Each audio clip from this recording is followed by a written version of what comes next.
से। कभी खेत देवता को जाकर के कहा, हे खेत देवता तूने मेरे लिए इतना दिया, मैं तुझे इतना ही दे देता हूँ। एक एक खेत से 50,000 से लेकर 5 लाख रुपए तक की कमाई करते तो अच्छे किसान होते, बुद्धिमान किसान होते। लेकिन कभी तुमने खेत को कुछ निगल किया? जीव जगत के पाप निगल कर तरह छाया कर उमड़ उमड़ कर सदाए नगर में धर्म में खबर करना। ऐसा होता है योगी का जीवन।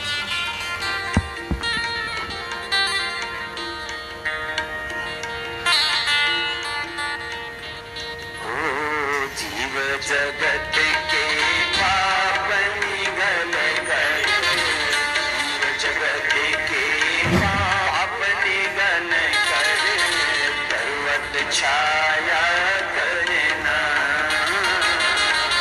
पर्वत छाया करना। ओ उमड़ उमड़ कर हृदय गगन में, उमड़ उमड़ कर हृदय गगन में, धर्म मेघ बन झरना। जोगी जुग जुगत से करना, ओ जोगी जुग जुगत से करना। आत्मगंगतन तिरतरंगित, आत्मगंगतन तिरतरंगित, हृदय धार उतरना, हृदय धार उतरना। ओ अभिषेक आत्महविले कर, हो अभिषेक आत्महविले कर, जग जननी के शरणा। जोगी जुग जुगत से करना, हो जोगी जुग जुगत से। आत्मगंग, आत्मा रूपी गंगा तुम्हारे भीतर निर्मल अविरल बह रही है भाई। अपने हृदय में उसको धारण करो। परमात्मा का उस आत्मा में दिव्य संदेश, उसका उपदेश, उसकी प्रेरणा, उसका सुख, उसकी शांति, उसके आनंद की अजस्र वर्षा हो रही है, उसको धारण तो करो। इसलिए मैं कहता हूं रोज ध्यान करना, रोज स्वाध्याय करना, रोज थोड़े मौन रहना। जब मौन रहोगे तो ही तो उस प्रभु की कृपा को स्वीकार कर पाओगे। जब स्वाध्याय करोगे, ध्यान करोगे, ओहो, फिर तुम्हें लगेगा बस अब तो मैं तृप्त हो गया, प्राप्तम प्रापणीयम, जो पाना था सो पा लिया। ओ आत्मगंगतन तिरतरंगित, आत्मगंगतन तिरतरंगित, हृदय धार उतरना, हृदय धार उतरना। ओ अभिषेक आत्महविले कर, हो अभिषेक आत्महविले कर, जग जननी के शरणा। जोगी जुग जुगत से करना, ओ जोगी जुग जुगत से करना। निर्भय चारो कूट विचरना, निर्भय चारो कूट विचरना, जोग जुगत से करना। हो जोगी जुग जुगत से करना, हो जोगी जुग जुगत से करना, हो जोगी जुग जुगत से करना। सब मेरे साथ मिलकर के बोलेंगे, योगस्थः कुरु कर्माणि संगम त्यक्त्वा धनंजय।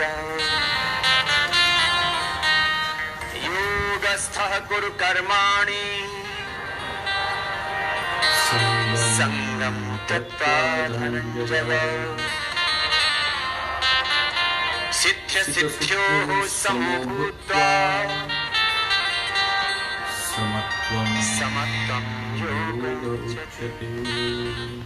समत्वं योग उच्यते। समत्वं योग उच्यते।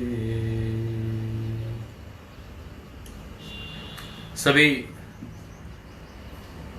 सुधी श्रोताओं का, सभी हमारे साधक भाइयों का, बहनों का और सभी हमारे मित्रों का बहुत बहुत अभिनंदन, सुप्रभात। आपके नियमित शेयर करने से, कमेंट्स से हमें भी प्रेरणा और प्रोत्साहन मिलता है। आप कोई सुझाव देना चाहें तो दे सकते हैं। कुछ लोगों ने हमने उनसे नोट्स मंगवाए थे, नोट्स आए हैं। कुछ लोगों ने पोस्ट भी किए हैं, महाराष्ट्र से भी, तमिलनाडु से भी कुछ साथियों ने भिजवाए हैं, कुछ और प्रयास करके भिजवाए हैं। कुछ लोगों ने फोटोग्राफी भिजवाई है अपनी, पद्मासन करते हुए। पद्मासन करते हुए फोटो नहीं आई, प्रयास करिए यदि उसकी भी फोटो आ सके तो। आज हम चर्चा कर रहे हैं पहले कुछ आपके प्रश्नों की। 3 प्रश्न जो मेरे सामने आए हैं आपके एक तो था कि वो श्लोक कौन सा है जो आप बीच में बोलते हैं। तो वो श्लोक है 6ठे अध्याय का 23वां श्लोक, जो मैंने मूल में रखा है 2 श्लोक। योगस्थ कुरु कर्माणि संगम त्यक्त्वा धनंजयः असिद्ध्यो समो भूत्वा समत्वं योग उच्यते। तो यह सम अवस्था को बनाए रखने का नाम योग है और सम अवस्था ही स्वास्थ्य है। बस इतना ही आपको ध्यान रखना है। देखिए, जो हमारे अंदर हार्मोन्स, साल्ट्स, मिनरल्स, विटामिन्स कम हो जाते हैं या कोई सिक्रीशन कम हो जाती है, तो एलोपैथ क्या करती है, वो सिक्रीशन को बाहर से दे देती है। ऑक्सीजन कम हो गई तो बाहर से ऑक्सीजन दे दी। अल्टीमेटली आपके ऑर्गन्स को ही काम करना है। आपका शुगर लेवल बढ़ गया, पेनक्रियाटिक आपकी ठीक नहीं, पेनक्रियास ठीक से काम नहीं कर रही, इसका मतलब आपका इंसुलिन ठीक से नहीं बन रहा, या उसकी अंदर जो इंसुलिन बन रहा है परंतु उसको शरीर एब्जॉर्ब नहीं कर पा रहा है, उसकी रेजिस्टेंस हो गई है। कई जगह इंसुलिन बन रहा है परंतु रेजिस्टेंस है, उसको शरीर एब्जॉर्ब नहीं कर पा रहा, एक्टिविटी हमारी कम में रहती है। तो योग क्या करता है, आयुर्वेद क्या करता है, शरीर को ही तैयार कर देता है उन साल्ट्स, हार्मोन्स, विटामिन्स उसको पूरा करने के लिए। हमें बाहर से कुछ कंपोनेंट्स लेने की आवश्यकता नहीं पड़ती है। तो यह जो तत्व है वह बहुत महत्वपूर्ण है। देखिए, एक ही मिट्टी से अलग अलग प्रकार के, अलग अलग रंग के फूल खिलते हैं। उसमें हरी मिर्च भी पैदा हो रही है, उसमें गन्ना भी पैदा हो रहा है, परंतु मिट्टी एक ही है। ऐसे ही प्राणायाम एक ही है। उसमें हाई बीपी है तो भी वही प्राणायाम काम कर रहा है, लो बीपी है तो भी वही प्राणायाम काम करता है। आपको गैस बनती है, आपके मेटाबॉलिक डिसऑर्डर है तो भी कपालभाति काम करेगा। तो हम बात कर रहे थे। और दूसरा जो सिद्धांत है योग का, तम विद्यात दुख संयोगम वियोगम योग उच्यते।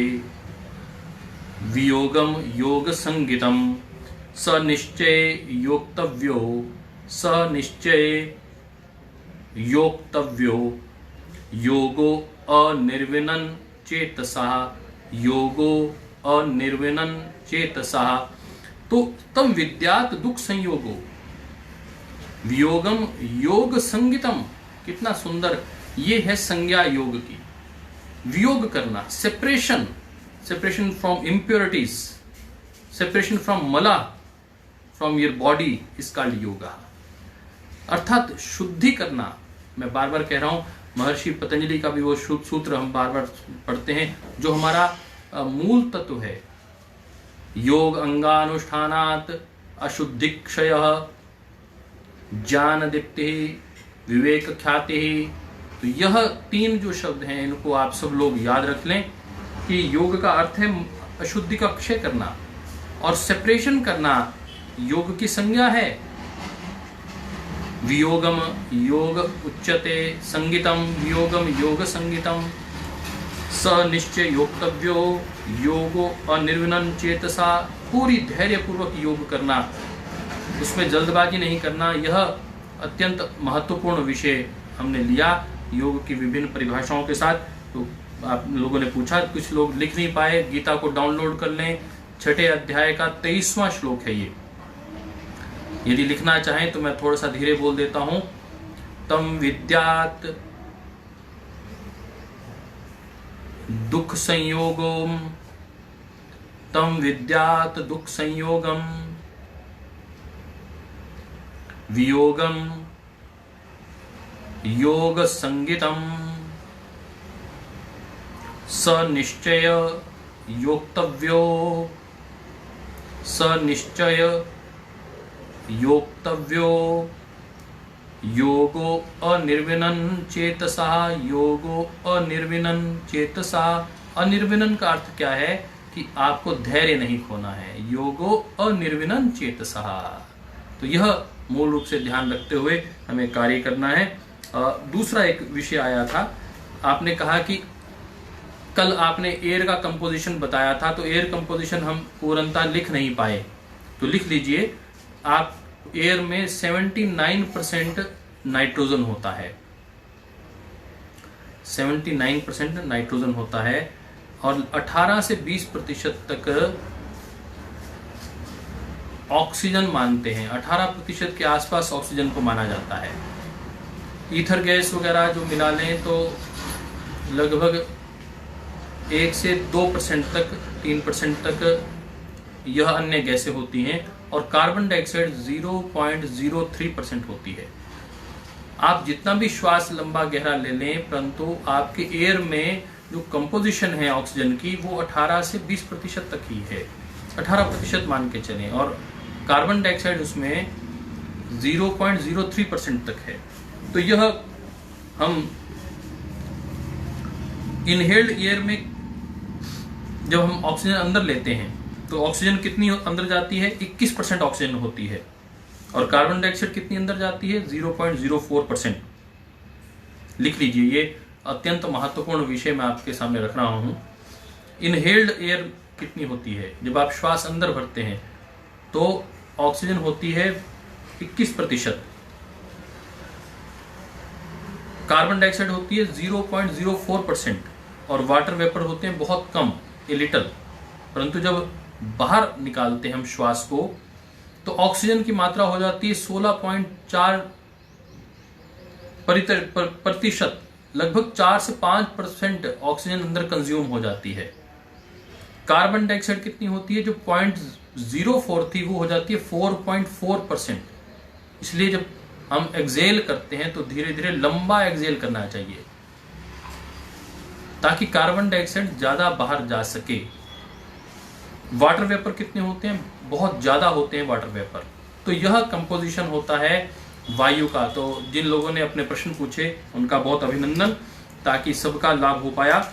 और उन्होंने कहा कि पैरासिम्पैथेटिक और सिंपैथेटिक आपने कल बताया था, बहुत अच्छा लगा।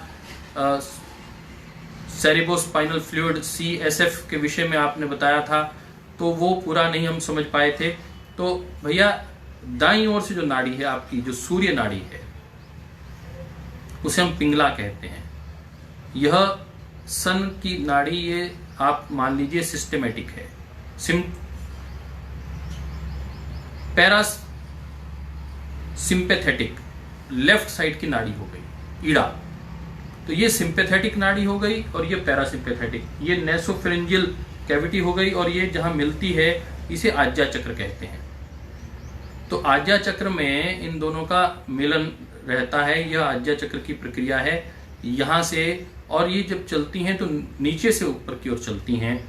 और हमने कहा कि जब हम श्वास लेते हैं तो कुछ लोगों ने कहा कि हम समझ नहीं पाए CSF कब ऊपर आता है।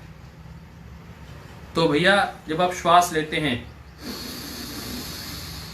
तो स्पाइन से CSF ऊपर ब्रेन की तरफ आता है। जब श्वास लेते हैं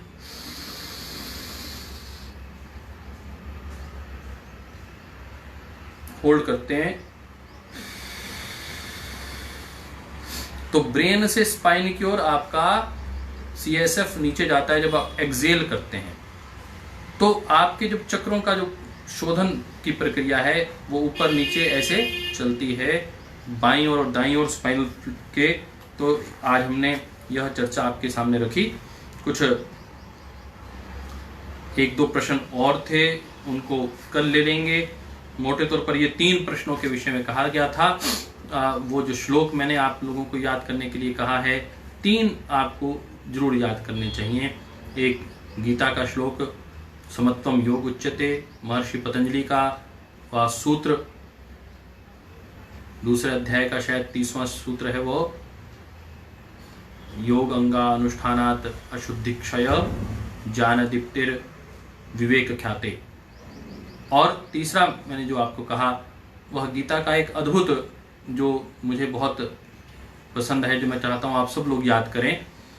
6ठे अध्याय का 23वां, तम विद्यात दुख संयोगम वियोगम योग संगितम स निश्चय योक्तव्यो योगो अनिर्विनन चेतसा, धैर्यपूर्वक योग की साधना करना।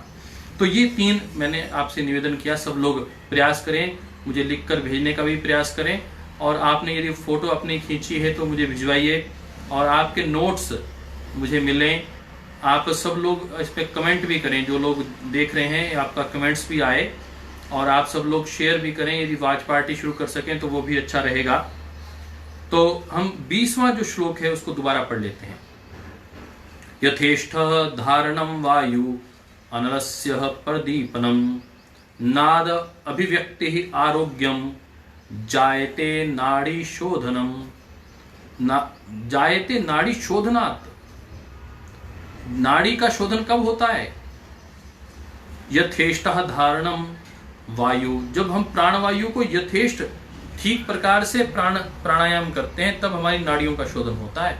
कुछ लोग नए जुड़े हैं, उनसे मैं बताना चाहता हूं यहाँ, इसलिए आज कुछ विषय मैंने लिए, उनका अभिनंदन। कुछ साथी जो नए जुड़ रहे हैं कि वायु की माध्यम से, प्राणायाम के माध्यम से हम अपनी ईड़ा बाईं ओर की दाईं ओर की पिंगला नाड़ी का शोधन कर रहे हैं। हम शोधन की जो प्रक्रिया है, परंतु कब होती है?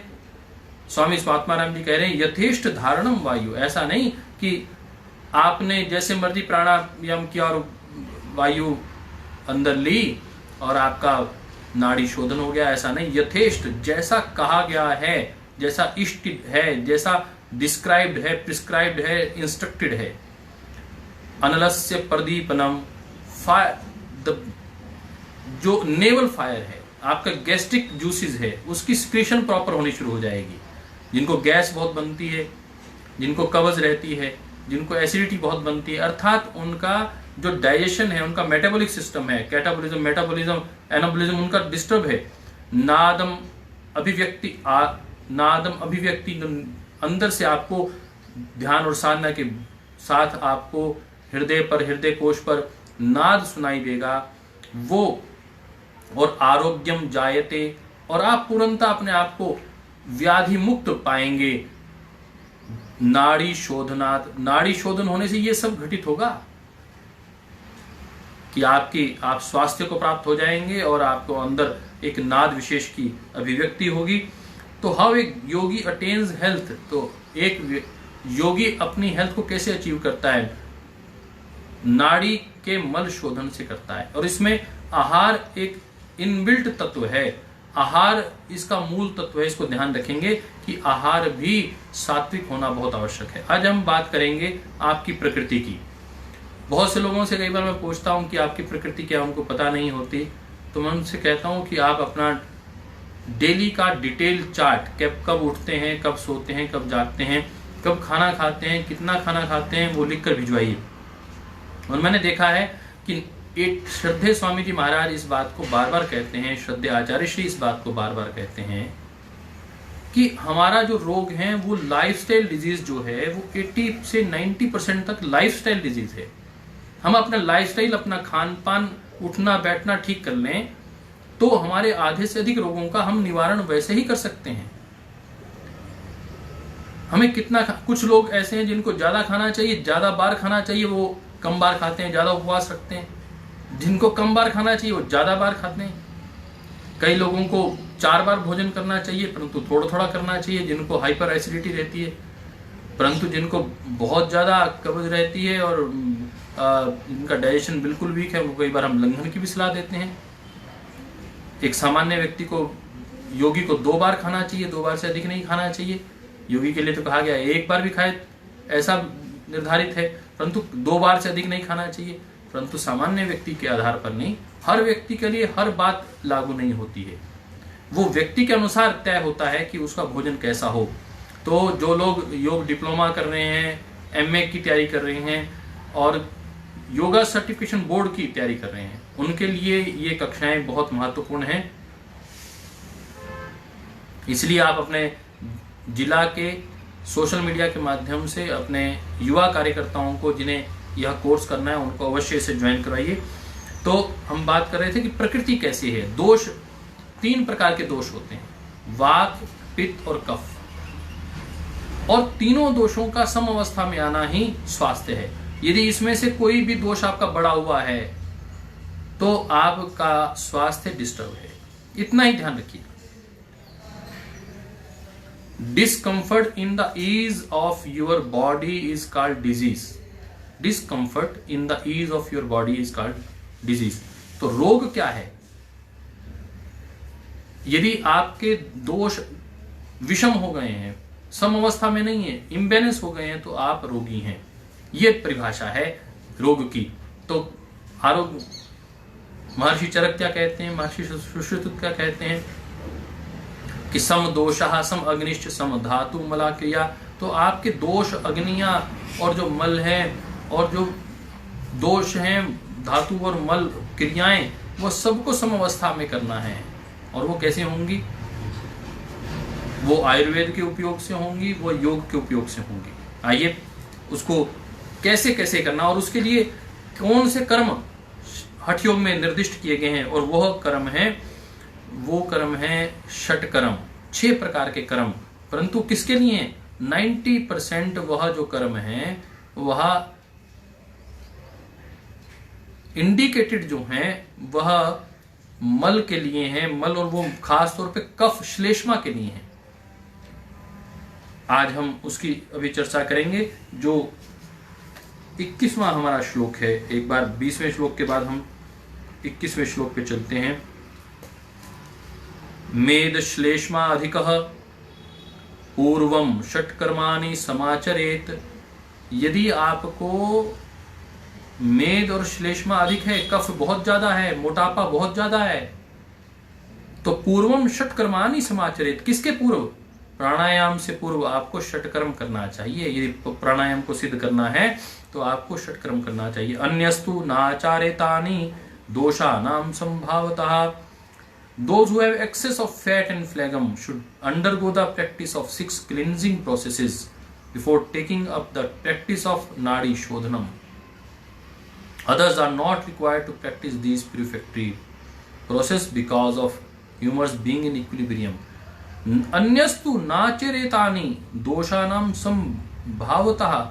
जिनका संभाव में है दोष, जिनके दोष बैलेंस में है, उनको षटकर्म करने की आवश्यकता नहीं है। कितना स्पष्ट कहा गया है। और हमारी जो दिनचर्या है, वो दिनचर्या आप मुझे मेरे नंबर पर भी डाल सकते हैं। और जो मैंने नंबर आपको बताया 9760095100, इस पर आप व्हाट्सएप कर सकते हैं, या फिर 9404777777, इस पर भी आप व्हाट्सएप कर सकते हैं। तो इसमें उन्होंने बहुत स्पष्ट कहा कि यदि आपका those who have the access of fat and phlegm, cleansing process popularly known as Shat Karma, as Shodhana Karma in Hatha Yoga terminology, is a set of six practices, popularly so known, meant for cleansing the 6 different and important areas of human body. We do not find the description of cleansing process in the Hatha Yoga texts, which are influenced by Patanjali. If looked from analytical point of view, all the yogic practices are in some way a cleansing process.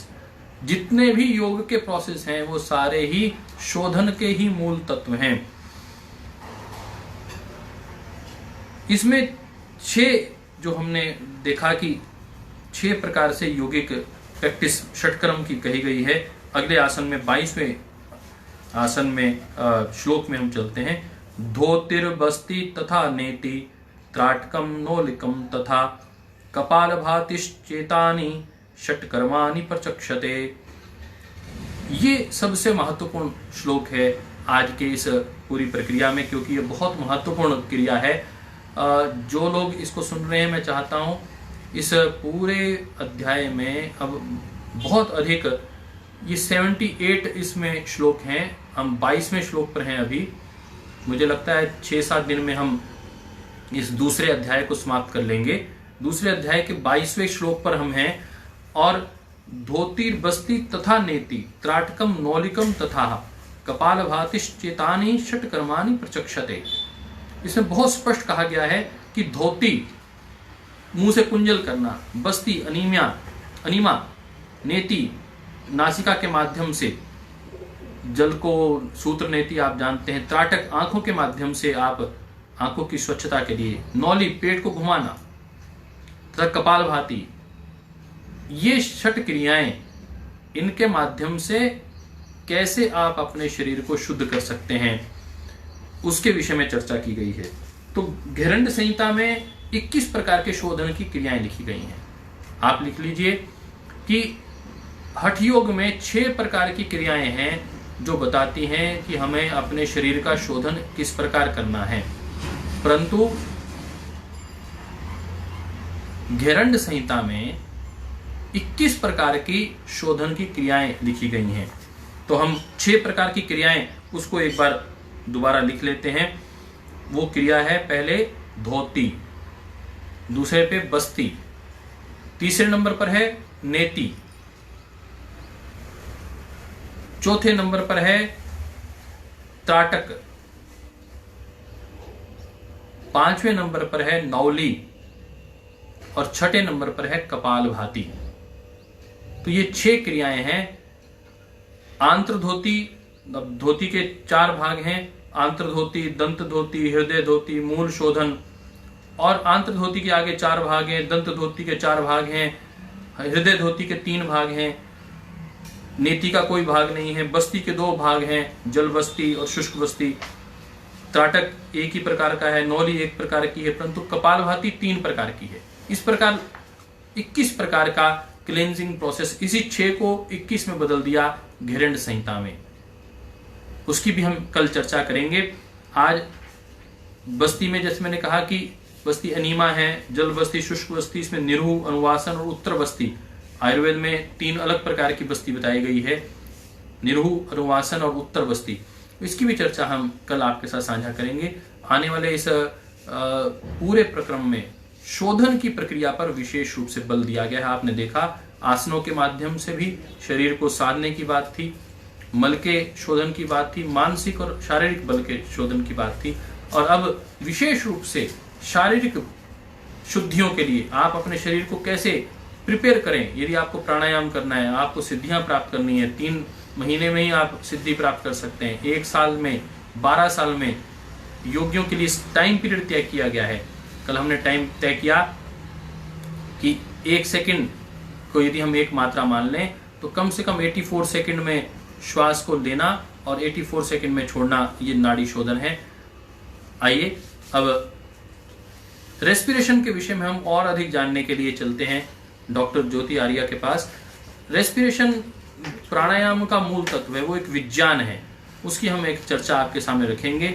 मैंने आपके साथ आज नाड़ी शोधन के साथ साथ षटकर्मों के माध्यम से शरीर के शोधन की बात की है, शरीर को कैसे शुद्ध करना है। परंतु रेस्पिरेशन अपने आप में अत्यंत महत्वपूर्ण है। उसी विषय को आगे बढ़ाने के लिए मैं डॉक्टर ज्योति आर्या को आमंत्रित करता हूं। डॉक्टर ज्योति।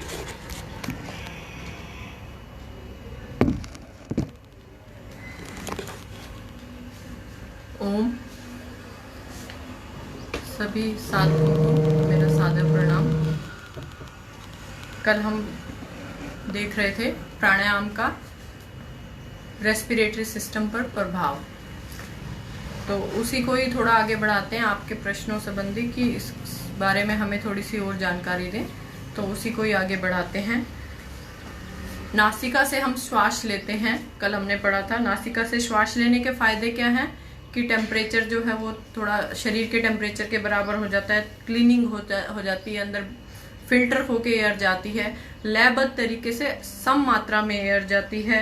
और इसके अतिरिक्त नेजल कैविटी में और क्या क्या होता है, नाक से ऊपर हम थोड़े से जाएं तो साइनस होते हैं हमारे। आजकल आपने कॉमन सुना होगा साइनोसाइटिस हो गया। साइनस क्या होते हैं, साइनस जो अलग अलग प्रकार की हड्डियां अंदर जुड़ती हैं उसमें थोड़े थोड़े छेद होते हैं, भी खाली छेद होगा तो उसमें हवा होगी, लेकिन क्या होता है उसमें कफ भर जाता है। कफ प्रवृत्ति वाले लोगों का, जिसका कफ प्रकोपित हो गया उसमें कफ भर जाता है, तो उनको साइनोसाइटिस मतलब साइनस की इन्फ्लेमेशन हो जाती है, साइनस में रोग हो जाता है, साइनस में कफ हो जाता है। तो यहाँ पर हम ये बता रहे हैं कि अभी साइनस होते हैं। उसके बाद हम जब श्वास लेते हैं तो श्वास नली की तरफ जाते हैं, श्वास नली में एयर जाती है, और उसके बाद क्या होता है श्वास नली में यहाँ पर हमारा साउंड बॉक्स होता है, बोलने का यंत्र होता है, जो हमारी आवाज आती है वो यहीं पे ही आती है। साउंड बॉक्स से, लैरिंग्स बोलते हैं उसे, उससे ही आती है। हवा के टकराने से जो तंतु हैं उनमें कंपन होती है और उससे आवाज आती है।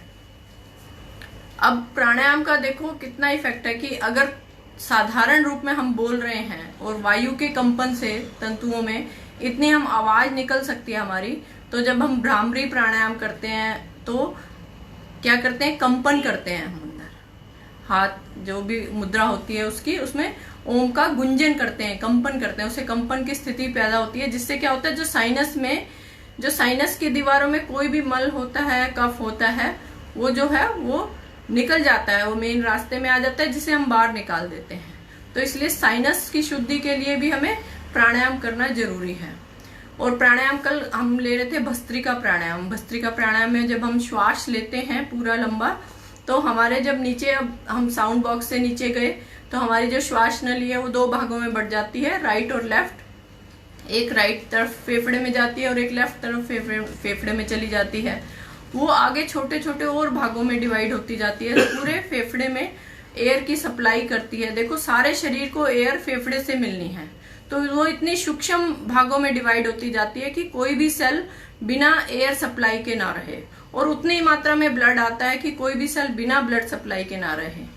अब जब सबसे जो अंत में आकर वो जब डिवाइड होती है तो उसे ब्रोंकाई कहते हैं, एल्वियोलाई कहते हैं, जो कल आपको बताया था, स्पंज की तरह या अंगूर के गुच्छों की तरह होती है। उसमें आप एयर पूरी भरेंगे श्वास से, और दूसरी तरफ उसके ब्लड होगा, वो ब्लड में ऑक्सीजन वो ले लेगा और कार्बन डाइऑक्साइड छोड़ देगा। तो ये हमने पढ़ा था। तो जब हम श्वास लेंगे सही तरीके से और अंदर उसको रोकेंगे तो ज्यादा से ज्यादा टाइम मिलेगा ऑक्सीजन लेने का, ब्लड को और कार्बन डाइऑक्साइड छोड़ने का, जिससे श्वास क्रिया पूरी तरह होगी और शरीर को ज्यादा ऑक्सीजन की प्राप्ति होगी। ऑक्सीजन से हमें एनर्जी मिलती है, एनर्जी मिलेगी अधिक। जब हम श्वास सही तरीके से लेंगे, अधिक ब्लड सप्लाई होगी, अधिक ऑक्सीजन मिलेगी, तो उससे हमारी कार्य क्षमता भी अधिक बढ़ेगी, शरीर की फिजिकल एक्टिविटी भी अधिक बढ़ जाती है, थकान कम हो जाती है। और हमने देखा है कि जब हम प्राणायाम करते हैं, अंदर श्वास लेते हैं, तो जो एल्वियोलाई जो मैंने बताया, इसकी जो लेयर होती है बिल्कुल पतली होती है, झिल्ली जो होती है बिल्कुल पतली होती है, ताकि उसके अंदर से ऑक्सीजन जा सके ब्लड में। तो जब हम प्राणायाम नहीं करते हैं तो वो क्या होता है, उनकी इलास्टिसिटी कम हो जाती है, उसमें कोई मूवमेंट नहीं होती। जितना श्वास लिया, थोड़ा उथला श्वास लिया तो कम एल्वियोलाई फूले, और जो इनएक्टिव पड़े रहे उनकी सेल्स, उनकी जो झिल्ली होती है उस पर कोई एक्टिविटी होती नहीं।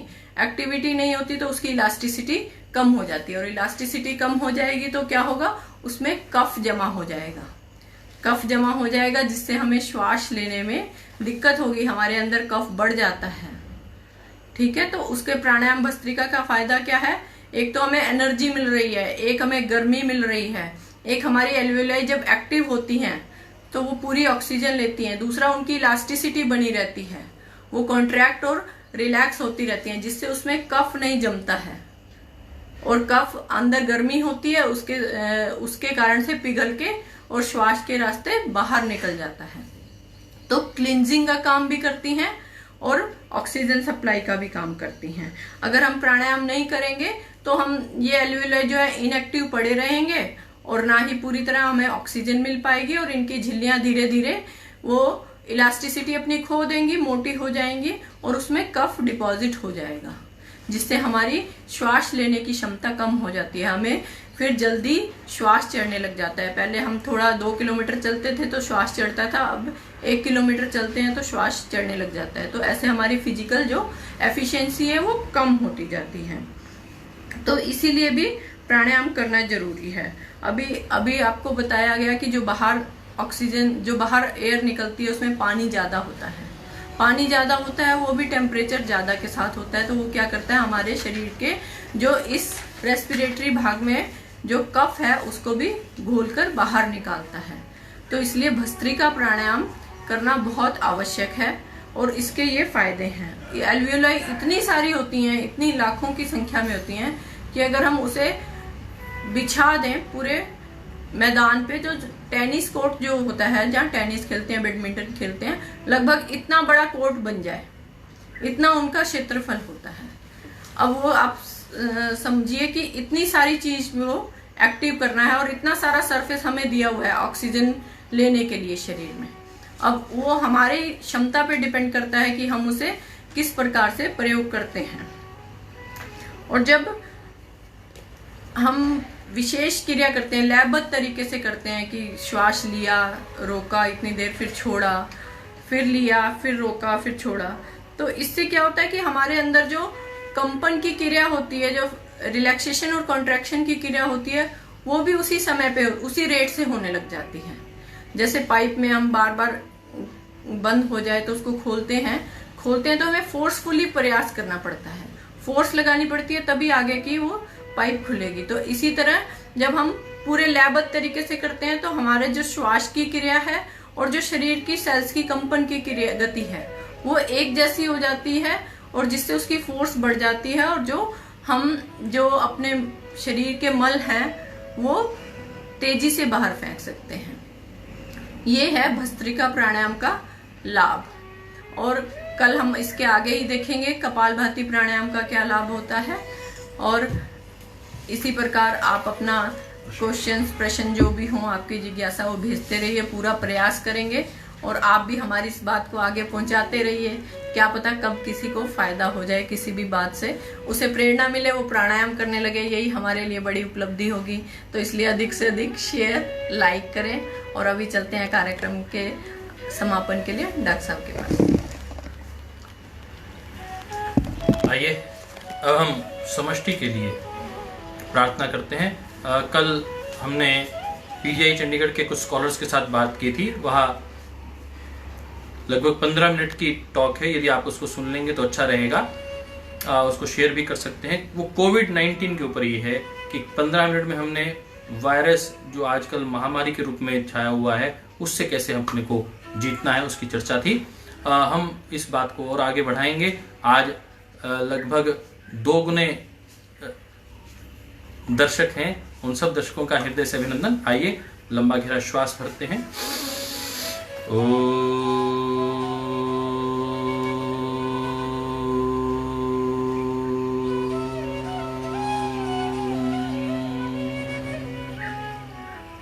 30 सेकंड के लिए ध्यान करते हैं, सबके मंगल की कामना करते हुए, आपके परिवार के, इस समाज और राष्ट्र और संपूर्ण विश्व के लिए।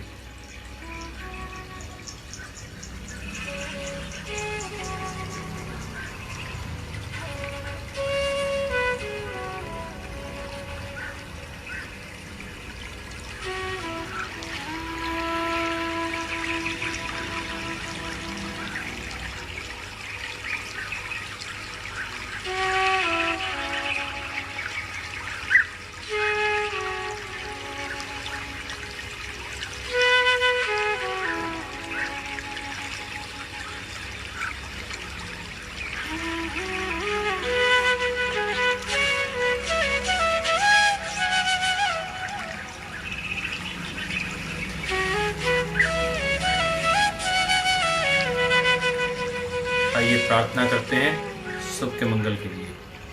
भारतीय संस्कृति का मूल मंत्र सर्वे भवन्तु सुखिनः, सर्वे सन्तु निरामया, सर्वे भद्राणि पश्यन्तु, मा कश्चित् दुःखभाग् भवेत्। ओम शांति शांति शांति। तेरा मंगल मेरा मंगल, तेरा मंगल मेरा मंगल, सबका मंगल होए रे, सबका मंगल होए रे। सबका बहुत आभार, बहुत धन्यवाद। ओम श्री परमात्मने नमः। ओम श्री गुरुभ्यो नमः। ओम सर्वेभ्यो नमः।